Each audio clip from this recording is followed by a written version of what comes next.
Today's intention is interdependence. And in order to be able to work together and have interdependence, we need to be able to really trust the situation, not trust that things are going to work out the best for us or that things are going to work out the best for someone else, but really seeing that in a good collaboration, sometimes things work out well for you one day and they work out well for the other guy the next day.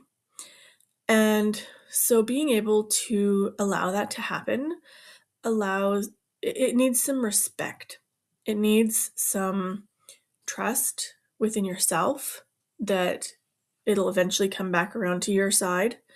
It needs some trust in the other guy that they're not going to take it too far. It needs a lot of communication to be able to really be clear on each other's stance.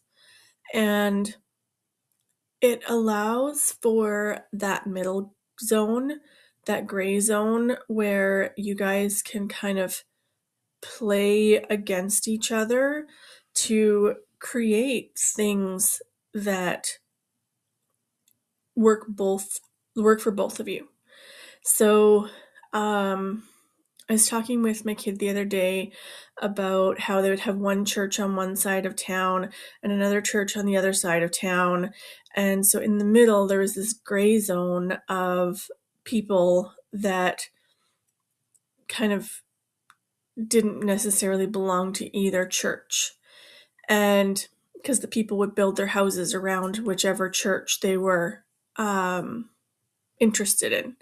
And so that's kind of how we had our tribes before. We would have the east end of town would be one religion, and the west end of town would be another religion. And then as things grew, there was this gray zone. So I think that really we need to start being able to work with other people and allow to have that gray zone.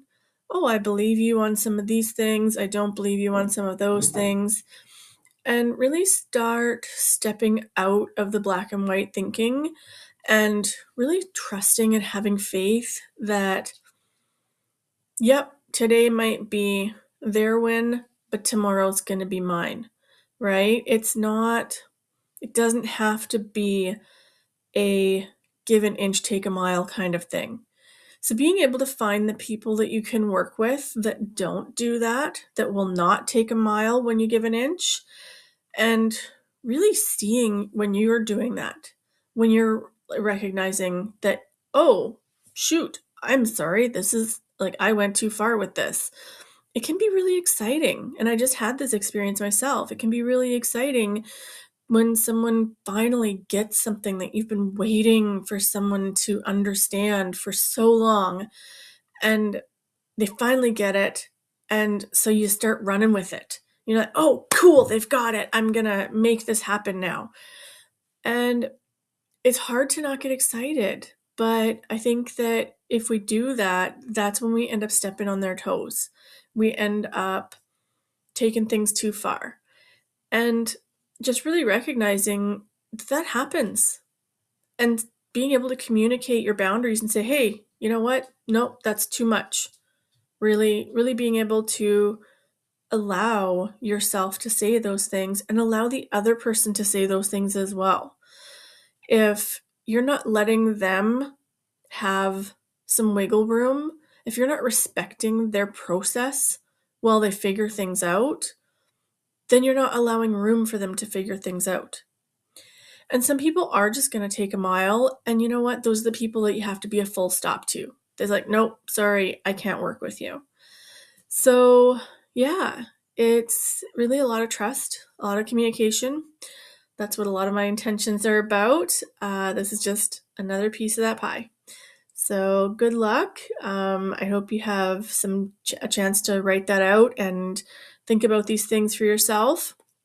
You don't necessarily have to act on them. Just think on them and see where you're at so you can understand where you're at, and what if there's anything you do want to speak to or change, then at least then you have the words for it when you're ready, right? So yeah, working towards interdependence, just trusting the situation, allowing that gray zone. Have a good day.